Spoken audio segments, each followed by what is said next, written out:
ભાષણ હોતો નથી, કરવાનો નથી. એ પછી આશાબેનને પોરબંદરમાં ખાસ આમંત્રણ આપવામાં એ છે કે તેઓ મહારાષ્ટ્ર અને ગુજરાતના જે અખાડાઓ છે તેના સેક્રેટરી છે અને અખાડા પાસે કરોડો રૂપિયા છે. જે આવી કોઈ સંસ્થાઓ છે જર્જરિત થઈ ગઈ છે, જેની અંદર કઈ જાતની પૈસાની મદદ નથી, તે બધું તો અખાડાએ ઓફર કરી છે. આશાબેનને આવી કોઈ સંસ્થાઓ હોય, આવી કોઈ જગ્યાઓ હોય તો એના માટે પાછું તો એના માટે આપણે જે ખાસ આમંત્રણ એટલા માટે આપણે કે આ 60 વર્ષ 70 વર્ષ જૂની જગ્યા છે એ જર્જરિત થઈ ગઈ છે, જેને આપણે ઘણી બધી ડેવલપ કરવાની છે, સમાજિક સ્થાનને ડેવલપ કરવાનું છે. અને એક માણસથી બધા પૈસા ના આપી શકો. હું એક નિમિત્ત છે પણ હું પૈસા બહારથી બીજી ક્લાસીમાંથી આવા લોકો પાસેથી લઈ આવીને આ કામ કરું છું. એટલા આશાબેનને આપણે બોલાવ્યા છે ખાસ, એટલે આપણે આભારી છે અને બહુ ઊંચી વ્યક્તિ છે.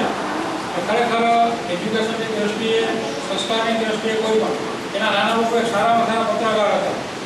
એના દાદા એના બાપાઓ બધા ફોરેનની અંદર વસવાટ કરેલા છે, છતાં પણ આપણે એના ઋણી છે. અને બીજું આજનું મેં બીજું કામ છે